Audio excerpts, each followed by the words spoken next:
지난 강연에서는 미국 패권의 변화랑 혼돈의 시대의 특성이 어떻게 진행되는지에 대해서 다뤘습니다. 우리 대한민국의 동맹이자 우리에게 실존적 이슈이기 때문입니다.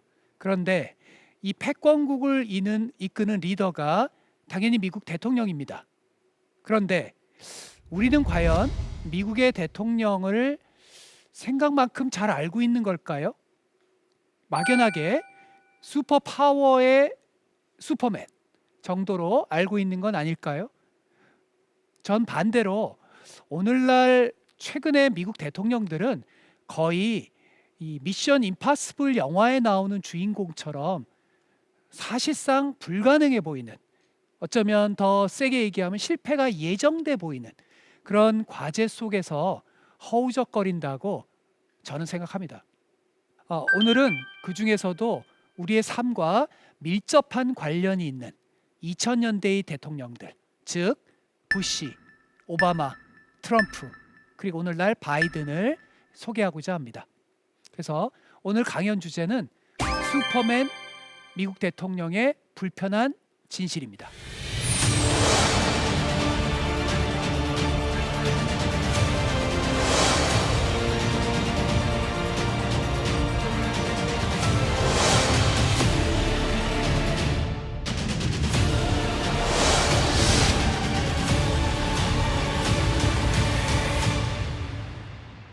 미국 대통령의 의사결정을 이해하려면 그들이 어떤 환경 그리고 어떤 각각의 인물의 특성을 가지고 있는가를 알아야 합니다.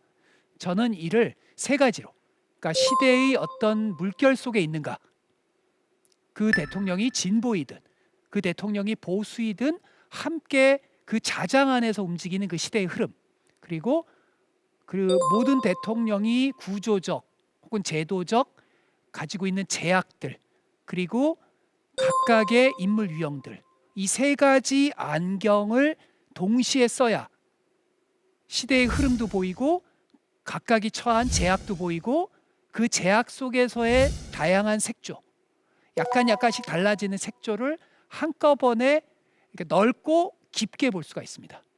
그래서 먼저 이 세 가지 흐름 중에서 중요한 건 시대의 제약입니다. 그리고 그 시대의 제약을 설명해 주는 하나의 키워드만 고르자면 저는 9.11 테러를 고르겠습니다. 물론 미국의 시대를 구분하는 여러 가지 방식이 있을 수 있죠. 흔히 코로나 전과 코로나 후 그렇게 구분하기도 하잖아요. 저는 다양한 구분법들 중에서 특히 9.11 전과 9.11 후로 구분하는 이 접근법에 관심이 많습니다. 미국이란 나라는 9.11 이전에는 본토가 침략될 수도 있다라는 상상을 잘 하지 못하죠. 소말리아에 혹은 이라크에 이런 전쟁에 대해서는 CNN에 그 내용이 나오지, 미국의 본토에 침략되거나 테러리스트 이런 건 잘 상상을 못했죠. 물론 과거 역사 속에는 있었지만 백악관이 침탈당하기도 했지만 그거는 오래전 역사죠. 그런 점에서 자신의 본토라는 거는 거의 불가침의 영역이라고 생각했던 미국인들의 정신세계에 9.11 테러라는 건 그거는 수십 년이 가는 충격이죠. 근데 이게 우리는 사실 잊었는데요. 어쩌면 이것은 성공의 역설이기도 합니다. 걸프전 기억나시나요? 이 걸프전 하나의 이 전쟁으로 미국은 과거의 트라우마를 완전히 날려버립니다. 그러니까 미국의 역사를 공부하면 베트남 전쟁으로 인한 미국이란 초강대국이 패배할 수 있다는 것, 이게 상처로 남거든요.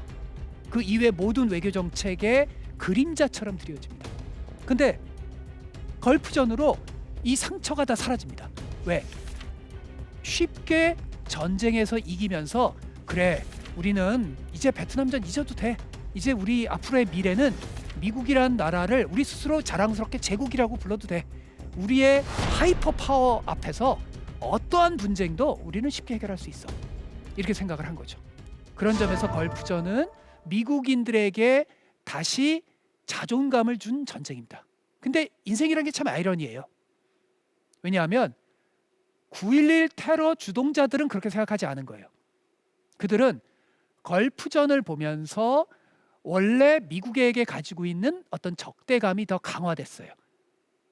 미국이 이제 중동에서 보다 본격적인 군사활동을 하고, 그리고 그들 입장에서 미국은 일방주의적 패권을 더 거침없이 행사한다는 것에 대한 어떤 분노 같은 것이 테러의 직접적인 계기로 작용합니다. 그래서 돌아가신 고 찰머스 존슨이란 버클리대 교수님은 이거를 블로우백이라는 개념으로 표현합니다. CIA에 많이 자문하셨던 이 고 찰머스 교수님께서는 이게 CIA 작전 용어를 활용하신 겁니다. 작전 용어로 의도하지 않은 CIA 작전의 부작용을 블로우백이라고 부릅니다. 그런 점에서 9.11이라는 비극적 사건은 미국 과거의 어떤 역사의 블로우백으로서 여러 가지 명암을 한번 성찰해 볼 수 있는 계기이기도 하죠. 그런데 그거를 직접 당하는 미국인들의 입장에서 그것이 그러한 긴 호흡의 성찰이라기보다는 트라우마로, 그리고 직접적인 분노의 표출로 안타깝게 나옵니다. 사실 그럴 수도 있는 게 저만 하더라도 그때 유학 시절에 그 쌍둥이 빌딩 근처에 살았습니다. 저에게는 아직까지 그 트라우마가 이상하게 존재하더라고요.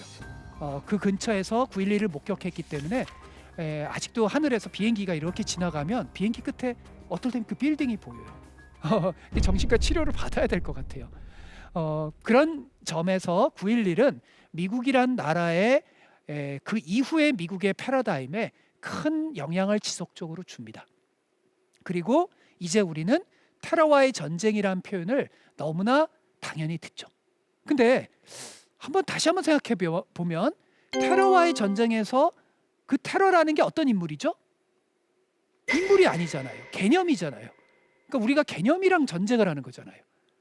그러니까 테러와의 전쟁이라고 규정하는 순간, 그 프레임을 그렇게 하는 순간 우리는 구체적인 어떤 후세인과의 전쟁은 후세인이 없어지면 되잖아요. 정권 교체되면 되잖아요. 근데 테러와의 전쟁하는 순간 우리 인류에서 테러는 어디선가는 발생하죠. 그러니까 영구적 전쟁이 되는 거예요. 영구적으로 테러를 준비해야 되는 거예요. 영구적으로 긴장해야 되는 거예요. 모든 삶이 이 안보의 논리 앞에 종속되고 산업조차도 종속되는 거예요. 그래서 2000년대 이후 대통령의 시대적 의사결정에서 중요한 변수로서 저는 9.11의 진보 대통령이, 9.11의 보수 대통령이 어떻게 대응하는가를 중요하게 생각합니다. 두 번째로 모든 대통령이 직면한 제약, 구조적 제약입니다. 아주 과거보다 더 험난해진 제약입니다. 미국이라는 나라가 사실은 굉장히 독특합니다. 하나의 국가이기도 하고 전 세계를 자기 품속에 품고 있기도 합니다. 비유하자면 과거 파리드 자카리가 비유했나요? CNN의 이 정치평론가. 북유럽과 중동이 한 국가 내에 존재합니다. 생각해 보세요. 우리는 서울에 살든 부산에 살든 대구에 살든 뭐 정치적 차이는 있을지 모르지만 덴마크와 사우디아라비아와 같은 정도의 다른 느낌으로 다른 지역에 이동하지 않잖아요. 미국은 그런 느낌이 듭니다. 아니 그냥 제가 살았던 미국 뉴욕만 하더라도 뉴욕은 단일한 뉴욕이 아니에요. 제가 맨하탄에서 딸을 키울 때는 그 학교는 국기에 대한 맹세라는 개념 자체를 아예 상상할 수 없습니다. 어느 학부모가 우리도 국기에 대한 맹세 이런 거 해야 되지 않습니까? 하면 갑자기 아마 왕따 당할걸요? 맨하탄의 그 학교는 굉장히 진보적인 학교입니다. 부모들이. 근데 9.11 테러로 맨하탄에 너무나 제가 살던 곳이 힘들어져서 퀸즈 지역으로 이사를 갔더니 아침마다 이사를 갔는데 당연히 국기에 대한 맹세, 우리도 옛날 과거 시절에 했던, 그러니까 뉴욕의 맨하탄과 그 위에 뉴욕은 상당히 다른 거예요. 근데 이거를 뉴욕 내에서 확장해서 생각해 보세요. 동부 뉴욕과 뉴올리안즈라든지 이런 데를 비교하면 가치와 라이프 스타일과 어떤 아젠다에 대한 관점들이 다르죠. 전반적인 경향이 말입니다. 그러면 생각해 보세요. 이 경향이 갈수록 커지고 있으면 문명의 충돌이란 비유적 표현까지 할 정도로, 그러면 거의 통치 불가능한 상황에 직면하죠. 낙태 같은 이슈들. 거의 문명의 충돌입니다. 거의. 안정적인 통치 자체가 이루어지기가 어렵습니다. 다수 연합이 힘듭니다. 양극화가 심해지면 집토끼 서로 차지하는 게임이잖아요. 중도는 좁아들고. 그러면 매 선거마다 아슬아슬한 의석수를 겨우겨우 유지해가요. 그러면 여러분이 대통령이라고 상상해 보세요. 아슬아슬한 의석수, 다음 선거에서 한 석 차이로 질지도 모르는데 대담한 아젠다가 가능할까요? 가능하기 힘들어요. 과거 좋았던 시절은 지난 겁니다. 그리고 또 하나의 제약, 미국은 의회가 굉장히 강해요. 어떤 사람은 미국을 대통령 중심제라고 하는데 정확한 표현은 아니에요. 오히려 의회 중심제에 가깝습니다. 단지 대통령이 상징이고 훨씬 더 어떤 그 언론에 많이 나올 뿐이죠. 그리고 대통령과 자기 정당이 명령하는 관계입니까? 아니에요. 협력의 관계예요. 그래서 미국의 백악관의 회의를 보시면요, 개별 의원들 그 수백 명을 그 칠판 같은 데다 놓고, 오늘은 이 의원이 이 아젠다에 협력을 안 해줘, 이 의원 어떻게 설득하지? 같이 사진 찍어야 되나? 뭐 그 지역구에 뭘 해줘야 돼?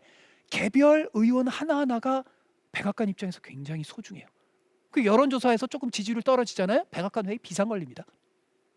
뭐 조금 뭐 한 5% 떨어지면 천만의 말씀. 그래서 제왕적이기라기보다는 여론에 취약한 대통령입니다. 그리고 미국의 대통령은 미국만 통치하나요? 아니죠. 처음에 이름 들어보지도 못한 곳조차도 개입해야 됩니다. 아무런 사전 지식도 없지 말입니다. 미국의 특히 대통령들은 중국과 달리, 유럽과 달리 사전 인턴 훈련이라는 게 없거든요. 인기 얻으면 갑자기 어느 날 졸지 스타가 되는 나라 아닙니까? 그러니까 실제로 어떤 회의에서는요, 백악관의 회의가 열렸어요. 분쟁 지역의 그 어떤 그 브리핑을 하는데 그 참모들 중에 일부가 근데 그게 어디야? 이 코소보가 저기란 얘기야? 보스니아가 여기야? 하고 그 처음에 논쟁을 합니다. 그런 거예요. 미국이란 나라가 유라시아 끝에서 끝까지를 그 전 지구적 네트워크를 지배하다 보니까 많은 경우에 개입을 해야 되는데 그 개입하는 나라가 어딘지 중학교 고등학교 때 배운 적이 없거든요. 그러니까 저는 미국 대선 후보들이 대선 캠페인하면 신기해요. 그 모든 나라들 어떻게 이름을 외우지? 그런 거죠. 그리고 식민지도 없죠. 이제 돈도 많지 않죠. 국내 여론은 야, 너 국내나 잘해라 그러죠. 그러다가 대회 개입을 했는데 미군 한 명이라도 어디서 포로로 잡히거나 이러면 막 그거 가지고 방송들은 막 난리가 나죠. 저는 그래서 거의 미션 임파서블의 상황에 직면했다고 봅니다. 근데 이러한 제약 속에서도 조금씩 그 색조들이 달라지는 거예요. 개성들이 다 인물마다 다른 거 아니에요? 이 각각 달라지는 유형의 특성도 이해를 해야 됩니다. 그래서 시청자분들께서 최근 4명의 대통령의 유형을 굳이 제가 조금 뭐 갖다 붙여자면 트로이 전쟁에서의 그 행위자들의 유형과 비교해서 한번 설명을 드릴게요. 저는 이후에 다시 자세히 설명을 하겠지만 조지 W 부시 트로이 전쟁에서 그리스 동맹의 그 수장인 아가멤논 유형으로 구분을 합니다. 아가멤논 기억나시나요? 트로이의 왕자에 의해서 자신의 동생의 부인이 납치되잖아요. 근데 이 사람은 납치가 중요하지 않아요. 그냥 분노하는 척하죠. 그걸 핑계로 해상 패권 질서를 재편하려고 합니다. 뭐가 떠오르시죠? 부시가 이라크 침공한 게 그런 거죠. 대량 살상 무기는 핑계였죠. 그 이후에 오바마가 집권합니다. 오바마는요, 부시의 일방주의에 비해서 뭐예요? 다자주의, 연합을 중시하죠. 항상 그랬던 건 아니지만 트로이 전쟁에서 동맹을 강조했던 사람 누구죠? 오디세이. 아가멤논은 그냥 전략적 지혜가 없었어요. 오디세이는 동맹을 규합하고 때로는 전략적 조언을 통해서 관리해 나갑니다. 고뇌의 인물이죠. 오바마는 고뇌의 인물입니다. 미국이 퇴조하는 것을 어떻게든 안정적으로 연착륙시키려고 노력한 신중함과 지혜의 인물이죠. 그리고 마치 트로이의 목마라는 수처럼 아시아로의 선해라는 기가 막힌 미국 패권 입장에서 기가 막힌 수를 던집니다.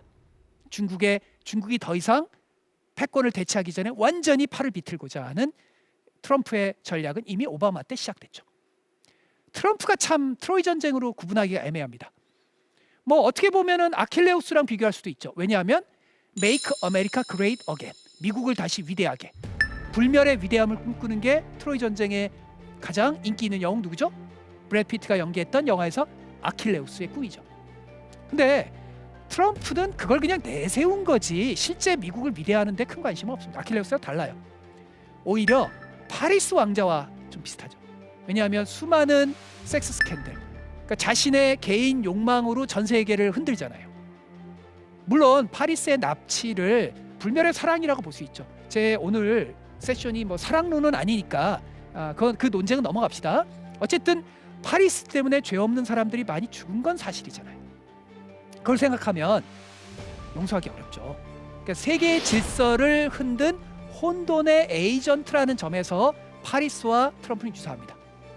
그러니까 트럼프는 아킬레스와 그리고 파리스를 적당히 합쳐놓은 거로 굳이 비유하자면 트로이 전쟁과, 그리고 마지막으로 바이든은 트로이의 전사 헥토르 왕자와 비슷할 수 있습니다. 왜냐하면 헥토르는 아킬레스에 비하면 좀 떨어집니다. 전투력이. 그래서 사실은 트로이 전쟁에서 헥토르 왕자를 좋아하는 사람이 별로 없죠. 헥토르 팬이 별로 없습니다. 근데 저는 헥토르 팬입니다. 왜냐하면 불멸의 위대함, 인간의 초월성 이런 것보다 그냥 가족을 지키고 자신의 조국을 지키는 데 관심이 있는 거예요. 그리고 인품이 자기 동생 파리스와 달리 굉장히 훌륭합니다. 바이든은 별 대담한 비전이 없어요. 별로 그렇게 뭐 엄청난 위대함이 없습니다. 하지만 소박하고 인간다운 미국을 꿈꾸는 신사입니다.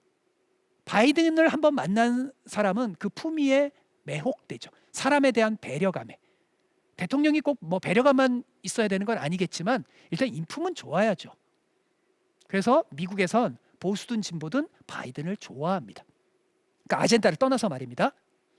그래서 이 오늘날 이 미국의 대통령을 시청자분들께서 각각의 다양한 정책의 홍수에 빠지시면 그 특징을 놓치십니다. 그래서 오늘 제가 짧은 시간에 말씀드리고 싶은 거는 오늘 제가 말한 안경, 그러니까 9.11이라는 것에 그 대통령들이 어떻게 반응했는가, 그리고 어떠한 그 의회의 제약이나 이런 제약을 돌파하려고 노력했는가, 그리고 트로이에 비유한 각자의 캐릭터들이 어떻게 보여졌는가, 이 세 가지의 특징이 변주되면서 오늘날 그 대통령을 빚어낸 그 특징들을 한번 보시면 될 겁니다. 자, 이렇게 보시면 제가 왜 미국의 대통령이 미션 임파서블의 미션을 부여받았다는지 감이 잡히실 거예요. 지금 방금 말한 그 제약들 보세요. 갈수록 어려워지잖아요. 이 세상에서 가장 힘든 3D 업종 누구다? 미국 대통령이다. 오죽하면 말이에요. 해리 트루만은 백악관을 가장 최절정의 연방 감옥이로까지 자조적으로 표현했습니다. 뭐 전형적인 미국 대통령의 그 하루 스케줄 잠깐 볼까요? 이 표 보시면은 이거는 아침서부터 저녁까지 이루어지는 이 표는 그냥 일상적인 걸 제가 여기다가 보여드리는 겁니다. 이건 그냥 일상입니다. 그 일상인 것만 하더라도 숨이 좀 콱 막히죠. 브리핑에다가 회의에다가 우리 일상적인 그 회사 일정과는 너무 다르죠. 근데요, 이건 일상이에요. 심할 경우는 어떤 날은 예를 들어서 하나 비유를 들자면 어떤 비유를 들까요? 오전에 출근했어요. 갑자기 긴급 NSC 회의가 열립니다. 대만 해협에서 중국 비행기가 미국 항공기를 위협합니다. 긴박하게 돌아가죠. 우발적으로 전쟁까지 날 수 있죠. 30분 막 정신없이 장군들한테 보고받고 지시합니다. 자, 계속 나한테 업데이트 해줘. 그러고 나서 보좌관이 옆에 귓속말로 지금 또 저 텍사스주에서 총기 사고가 났습니다. 지금 난리가 났어요. 3명이 죽었습니다. 그래, 긴급 상황 보고 나한테 빨리 해. 뭐 이런 거 하다가 보니까 11시 한 30분 되면 이제 좀 쉬어도 돼? 저기요, 지금 증권시장이 거의 붕괴 직전입니다. 헐, 어떻게 해요? 지금 그거 또 보고받고 그 다음에 증권시장 안정시키기 위한 회의하고 연방준비의장이랑 통화하고 그러고 났더니 아직 겨우 12시입니다. 한 5시쯤 돼야 되는 거 아니에요. 퇴근해야죠. 근데 겨우 12시밖에 안 됐어요. 또 오후에는 어떤 일이 있겠어요. 이런 겁니다. 거기다가 선거 캠페인, 미국은 영구적 선거의 나라입니다. 선거 캠페인이 항상 있어요. 그리고 한국의 대통령의 정치 중립과 미국은 완전히 다르죠. 미국의 대통령의 중요한 업무 중에 하나는 자기 당을 선거에서 승리하게 이끄는 거예요. 선거에서 승리하면 제일 중요한 거 뭐다? 돈이죠. 펀드레이징 누가 제일 잘할 수 있다? 미국에서 제일 유명한 정당에서 제일 유명한 사람 누구예요? 대통령. 그래서 서울에서 부산, 부산에서 서울 오가는 것도 힘든데 미국은 땅덩어리가 얼마나 큽니까? 백악관인 워싱턴에서 캘리포니아까지 펀드레이징 하라고 날아간다고 생각해봐요. 밤늦게 11시, 12시에 귀가합니다. 어떤 대통령 그래서 아침에 그 백악관 직원들 중에서 가장 험난한 직업이 뭔지 아세요? 대통령 안 일어나는 사람 깨우는 사람. 왜냐하면 막 짜증냅니다. 그 사람이 무슨 죄가 있어요? 근데 그 대통령 입장에서 한번 생각해. 안쓰럽죠. 그러니까 건강의 달인 오바마가 헬스클럽 빠지면 막 짜증내는 오바마가 8년 만에 어떻게 됐어요? 오바마 사진이 바뀌었죠. 백발이 됐죠. 제가 처음에 유학 가서 미국의 대통령 의사 결정을 공부를 하는데 미국 대통령들이 저 같은 수준에서도 하지 않는 실수를 막 하는 거예요. 그래서 제가 자신감이 내가 생각보다 뛰어난 모양이지? 나라면 저렇게 안 했을 텐데? 아니죠. 저 같은 이한테 한 반나절만 시켜보세요. 뭐 돌아가면서 그 하루 시장하는 그런 프로그램처럼 아마 지금 있는 제 흰머리는 반나절 만에 엄청나게 생기겠죠. 그러니까 왜냐하면 인간의 능력으로 감당할 수 없는 과제가 이 제국의 수장에게는 정신없이 돌아가요. 그러면 우리가 제3의 관점에서 보면 왜 저걸 실수하지? 실수하게 돼요. 인간이 감당할 수 없는 직업이거든요. 그래서 아이젠하워 전 대통령이 그런 말을 했습니다. 백악관에 쉬운 과제로 올라오는 건 하나도 없다.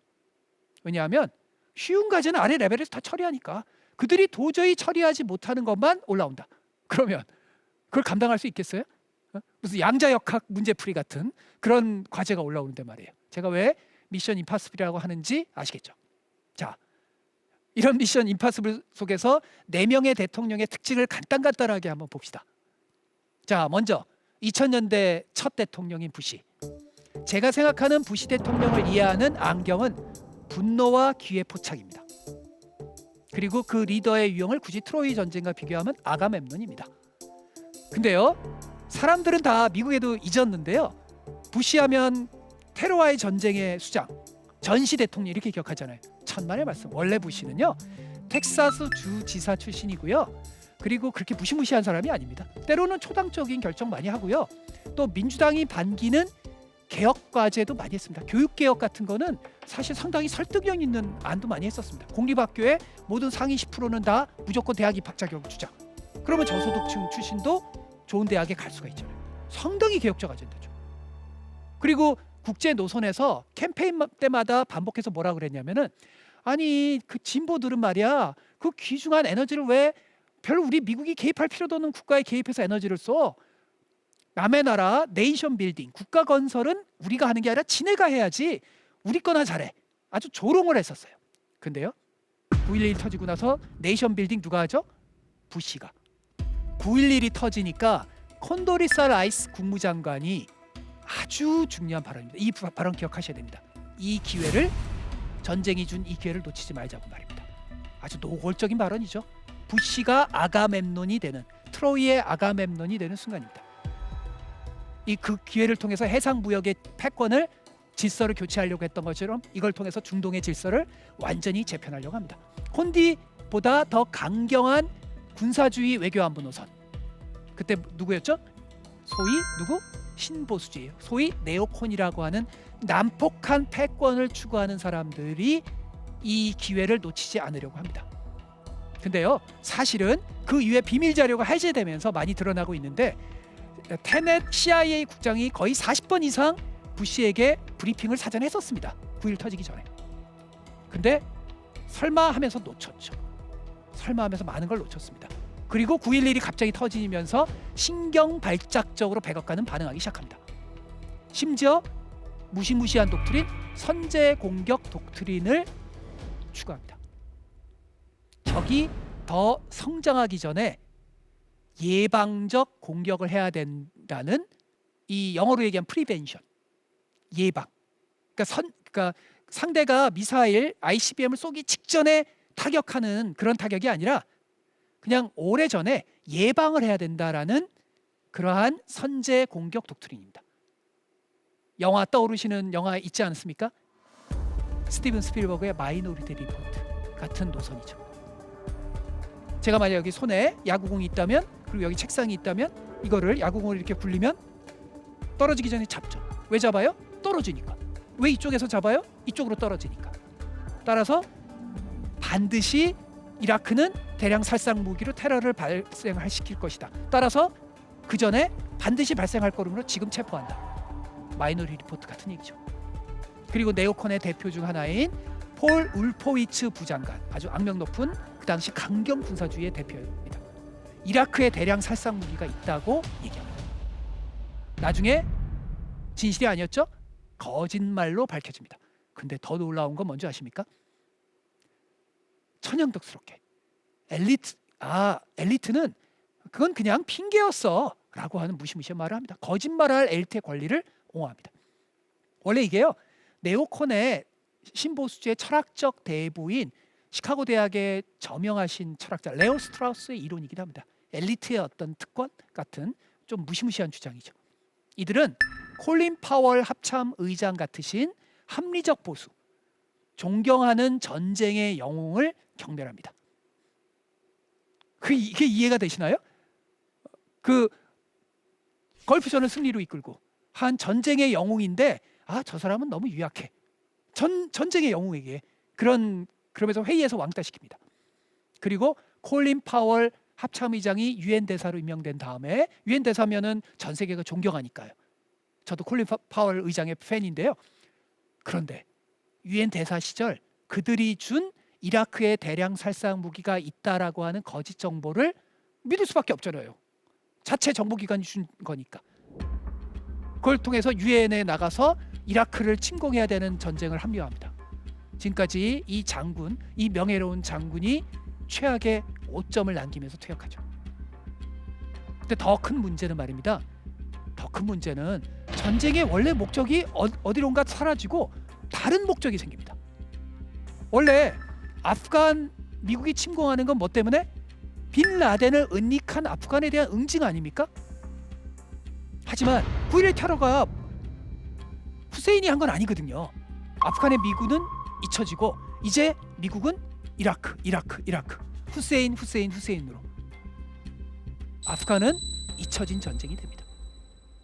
갑자기 모든 초점이 이라크로 넘어갑니다. 이라크 입장에서는 미치고 한장한을 노리시죠. 왜냐하면 농약 살포형 경비행기밖에 없는데 이걸 대량 살상 무기라고 하니 아닌 걸 긴 거는 보여주지만 아닌 걸 어떻게 보여줘요? 미칠 노릇이죠. 사람들은 아프간을 잊고 이라크의 공격의 분위기가 생기기 시작하죠. 그리고 미국이 잊은 아프간은 안정화가 되지 않아서, 충분한 자원이 투여되지 않아서 혼돈으로 빠집니다.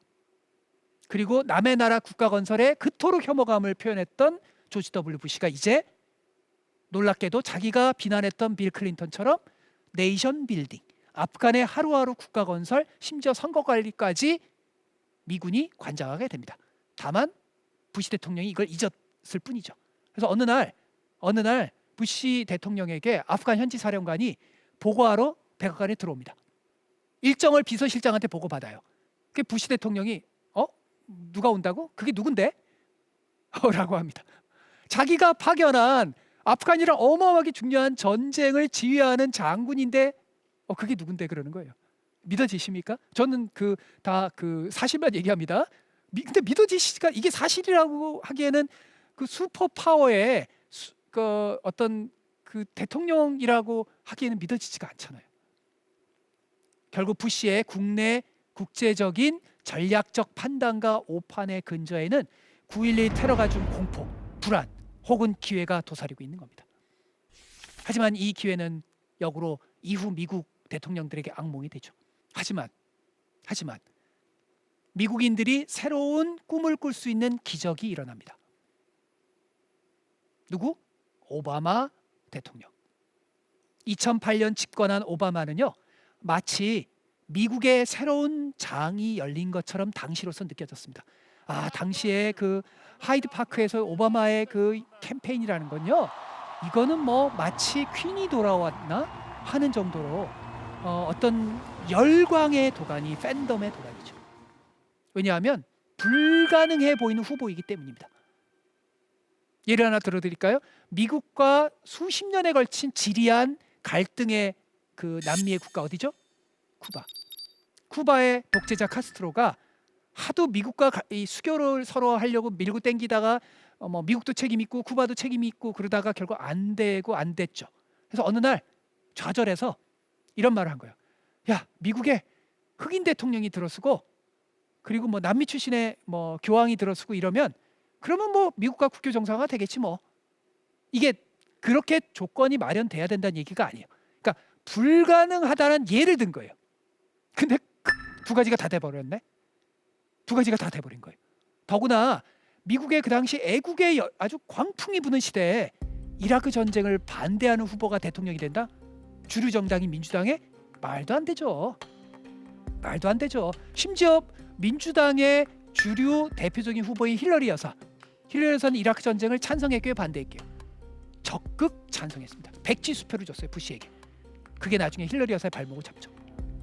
근데 오바마가 당선된 일이 발생하는 일. 힐러리라는 무적 함대가 침몰하는 일이 발생하는 거예요. 그 당시로서는 진짜 기적인 거죠.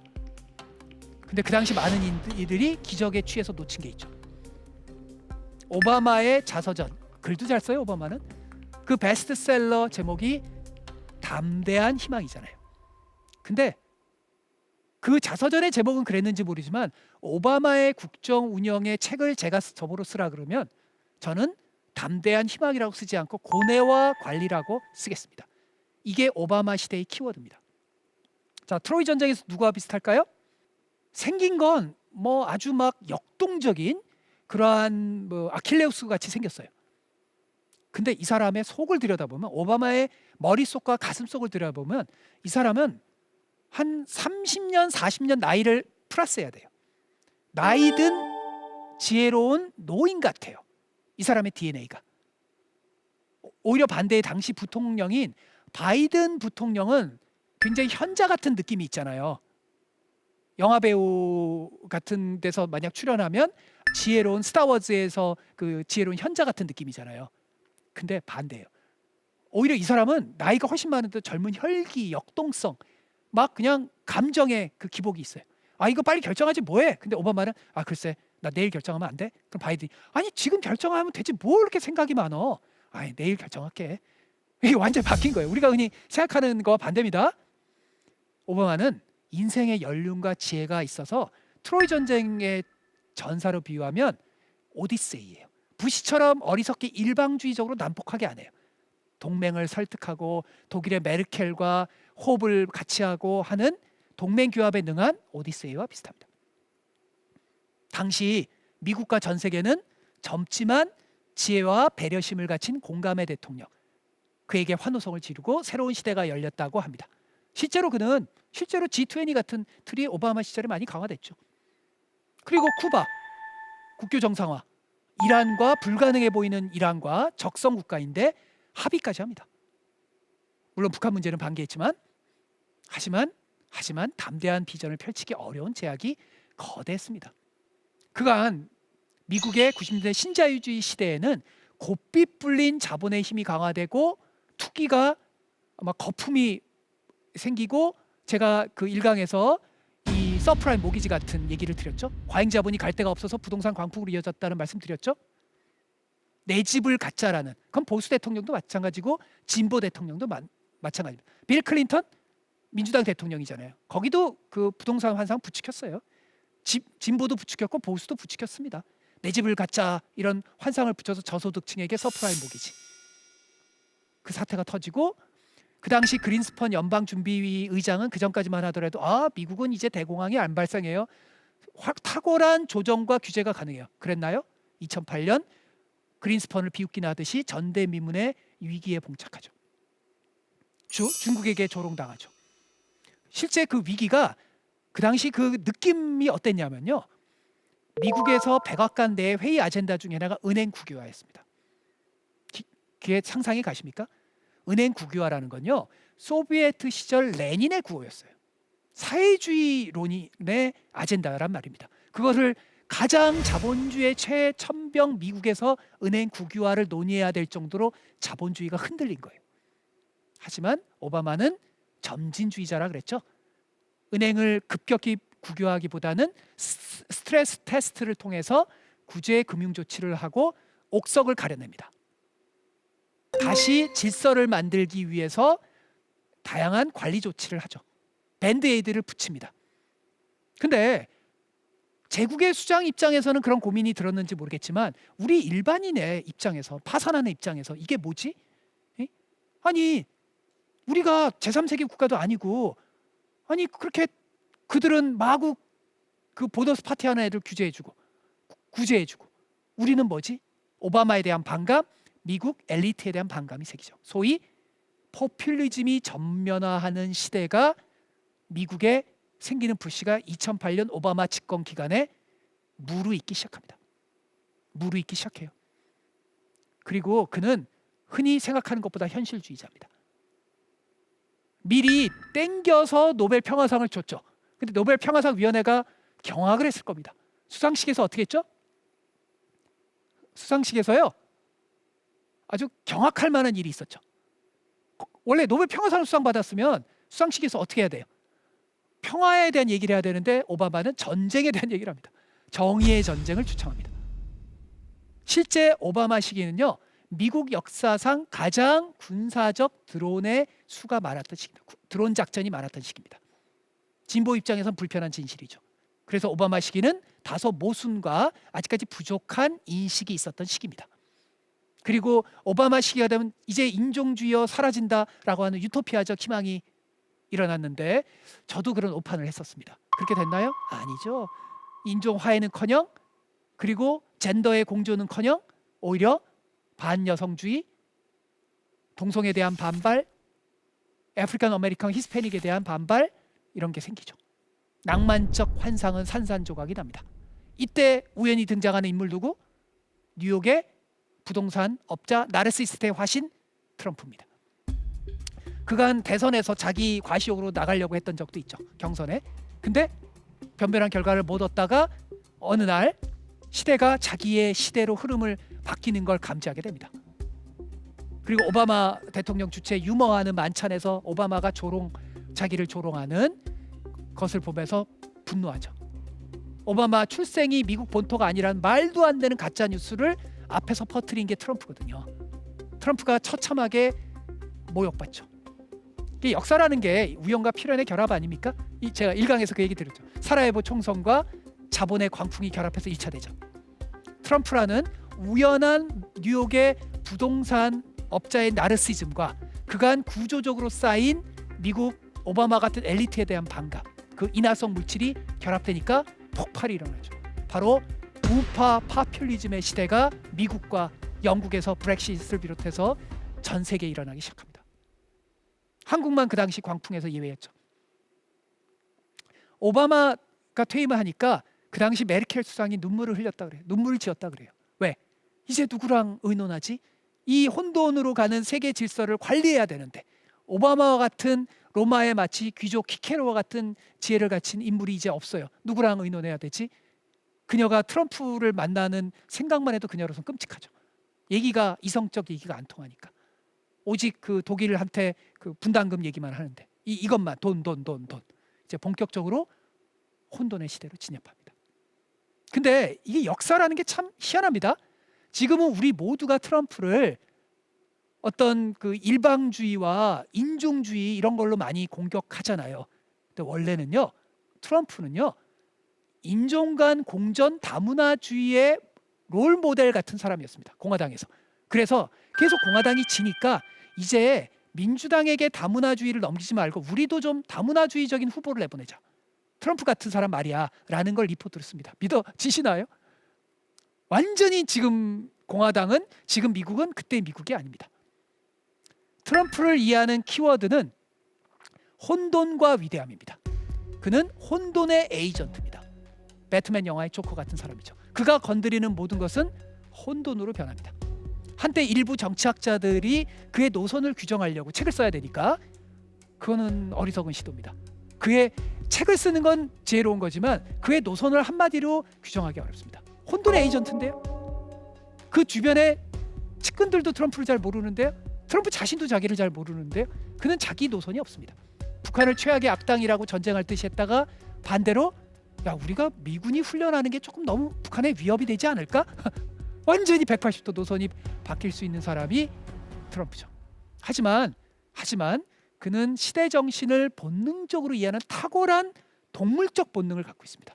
흔히 미국의 진보주의자들은 이걸 과소평가해요. 한때 뉴요커로서 뉴욕의 명사 행세를 하려면 다문화적인 그 느낌이 있어야 되거든요. 안 그러면 왕따 되죠. 뉴욕의 그 지성 사회에서.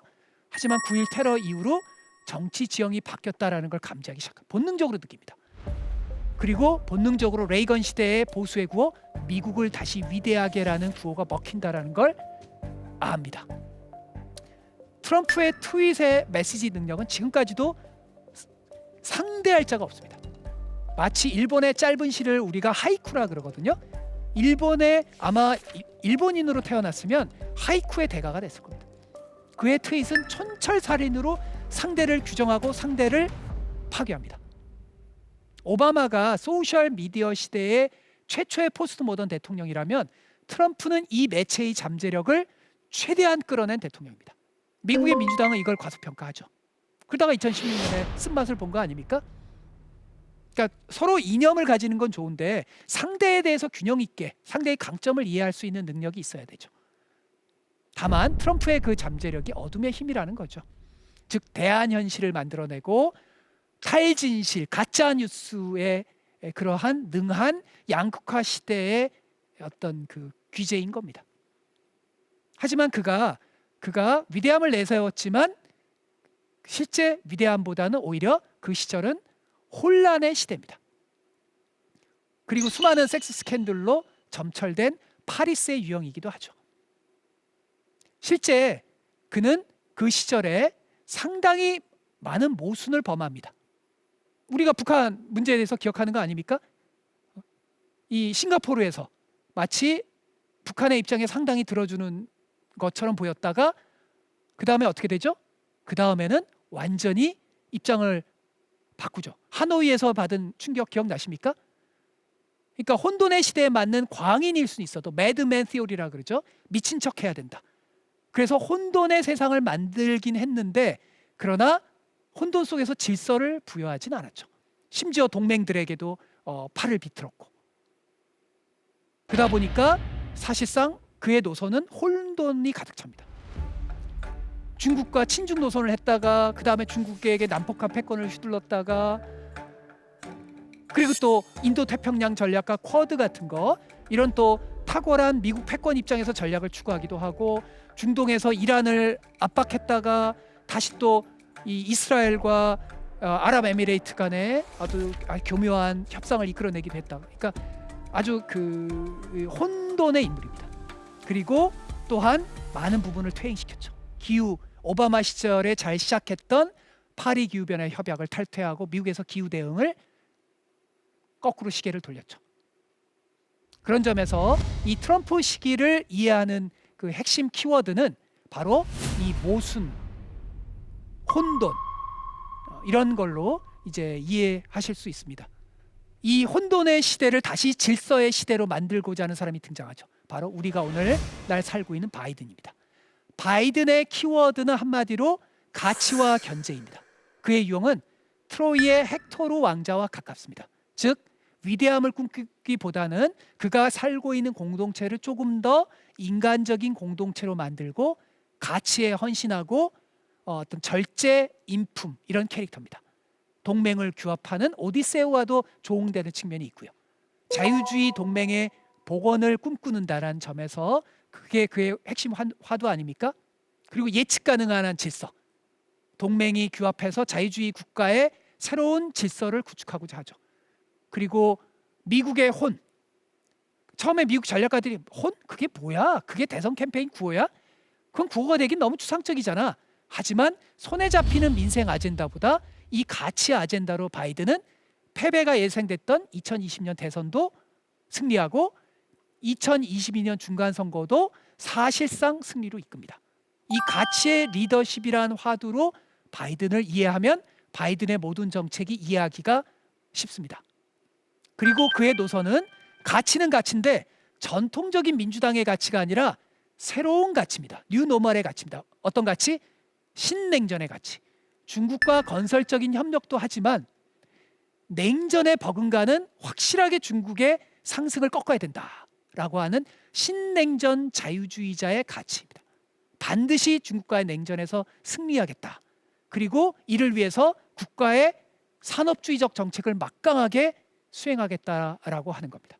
근데 그의 말처럼 이 혼돈의 시대의 질서를 잡는 게 쉬울까요? 아프간 철군에서 된통 당하죠. 성급한 철군을 하다가, 그리고 러시아의 우크라이나 침공으로 곤혹스러운 상황에 빠져 있습니다. 동맹이 마음 먹은 대로 잘 이끌러 오지 않죠.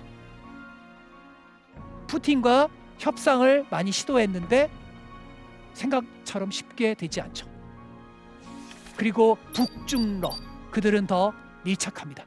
기후변화에서 담대한 노선을 하고 싶지만, 그러나 공화당이 같이 초당적으로 합의를 해줘야 되지 않습니까? 공화당의 합의는커녕 자당의 의원 하나 이탈하면 심각한 문제가 되죠. 그래서 그가 가치는 내걸었지만 이 가치는 혼돈과 위선으로 가득 찰 수밖에 없습니다. 우크라이나 전쟁이 발생하니까 유가 안정 때문에 베네수엘라와 손을 내밀었고, 사우디 독재자에게 손을 내밀었잖아요. 제국의 수장의, 오늘날 살아가는 수장의 고민이 바로 그런 거죠. 왜냐하면 지금은 가치만으로 움직일 수 있는 세상이 아니거든요. 공급망이 막 얽혀서 때로는 이 체제가 다른 사람에게도 의존해야 되는 세상이죠. 그런 점에서 오늘날 바이든의 다자주의, 자유주의 가치는 빛바랜 가치이기도 합니다. 미국의 국내 정치, 중산층의 정치를 더 먼저 생각할 수밖에 없죠. 자, 지금까지 우리는 최근 4명의 대통령들이 직면한 현실과 제약, 특성을 알아봤습니다. 기존 미국적 가치를 지키려는 대통령이 당선될 겁니다. 혹은 좀 더 소프트한 예측 가능한 트럼피즘의 대통령이 당선될 겁니다. 이들이 교차하면서 당분간 미국 질서가 혼돈과 균열과 비틀거림 속에 갈 겁니다. 그리고 미국의 자유주의에 대해서 상당히 비판적인, 좀 더 미국을 덴마크식 국가로 가고자 하는 좌파들도 조금씩 성장하고 있습니다. 앞으로는 심지어 천하삼분지계, 미국의 전통적인 자유주의 가치, 트럼피즘의 가치, 좌파의 가치, 이런 삼분지계로까지도 앞으로 나아갈 가능성이 높습니다. 당분간은 그렇게까지 가지는 않습니다. 이 미국의 대통령은 세계의 대통령이기도 합니다. 이들은 기후, 반도체, 대만, 북한 등 이슈에서 중요한 의사결정을 합니다. 인플레 감축, 하노이 정상회담에서 우리는 충격을 받았죠. 달라진 미국 대통령에 대해서 우리는 깊게 알아야 됩니다. 이번 강연에서 저는 슈퍼맨이라고 생각했던 미국 대통령이 직면한 미션 임파서블의 현실에 대해서 살펴보았습니다. 그리고 각 유형들이 어떻게 이에 적응하고 실패하는지를 봤습니다. 이 4명의 대통령들을 살펴보면 미국은 앞으로도 누구도 대담한 리더십을 발휘하기 힘든 어려운 제약 속에서 부단히 비틀거릴 것으로 보입니다.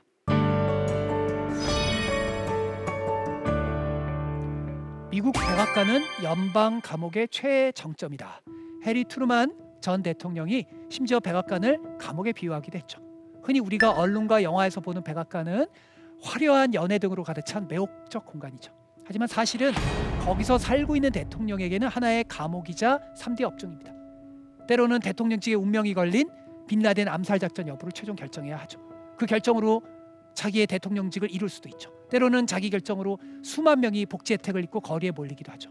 이러한 불안, 고뇌, 고독, 오만과 오판, 기회와 제약, 이것을 포괄적으로 이해하는 것이 한반도를 살아가는 우리 대한민국과 전 세계에 너무나 중요합니다. 우리가 미국과 세계를 향한 인텔리전스, 즉 지성의 근육을 부단히 키워야 하는 이유입니다. 지금까지 대한민국 최고의 강연 최강 1교시 안병진이었습니다. 고맙습니다.